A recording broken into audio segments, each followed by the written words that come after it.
Bawat oras, bawat minuto ay ikaw lamang ang laging nilalaman ng kanyang isipan. Sambitin mo lamang ito ng 7 bisis upang ikaw lamang ang laging nasa isip. Hello mga guys, kumusta kayo? May araw pa ni bagong video na naman tayo, and sa araw na ito ay isa na namang video ang aking tuturo sa inyo ng simpleng gabay o simpleng pamamaraan na makakatulong sa atin. At bago ang lahat, gusto ko lang mag-disclaimer sa mga taong hindi naniniwala at hindi gusto ang mga kagaya nitong video. Please skip this video and maghanap kayo ng videos na gustong-gusto nyo, dahil ang video na ito ay para lamang ito sa mga taong naniniwala and gusto mag-try. Sa lahat po ng mga nagko-comment dito sa aking video dito sa loob ng aking channel, mag-ingat sa lahat ng mga nagre-reply sa inyo na dinadala kayo sa kanilang WhatsApp in Imo app upang makaiwas po tayo sa scam. Ngayon po ituturo ko sa inyo paano ka laging laman ng kanyang isipan sa bawat oras, minuto o araw.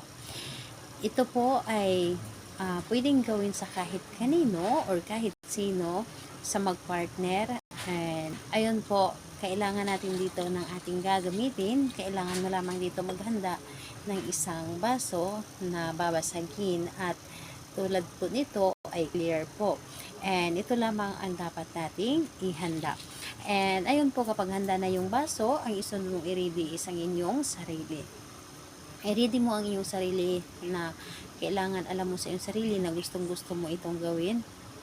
Kailangan na handa ka, naniniwala ka sa dapat mong gawin para mas mabilis itong gumana sa inyo. Dahil kapag wala kang tiwala at paniniwala, hindi ito gagana sa iyo.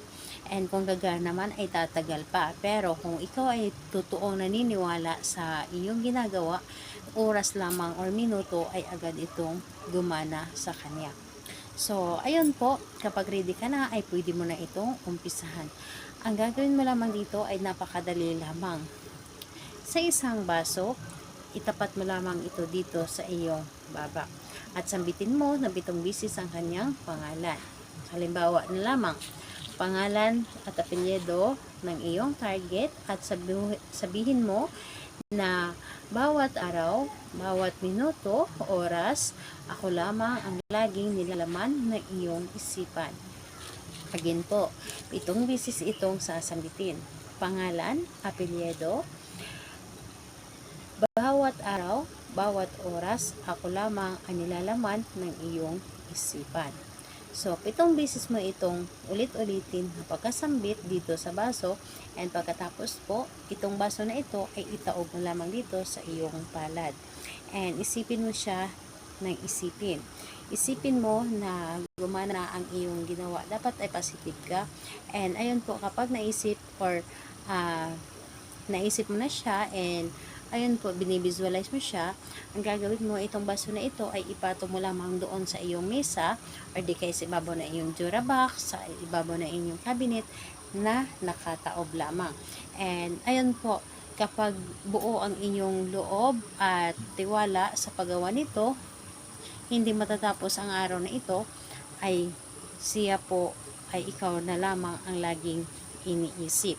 Yung tipong tatawag siya dahil ikaw yung nasa isip niya, puntahan ka niya, o di kaya gusto kanyang makasama. So, ayun po, yun po ang mangyayari sa kanya. So, think positive lamang at huwag magiging negative, lalo na kapag gumawa ka ng isang ritual.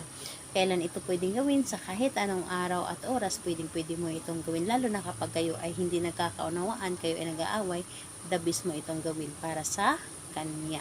So, ayun po. Salamat po sa inyo. Bye-bye everyone. God bless us all.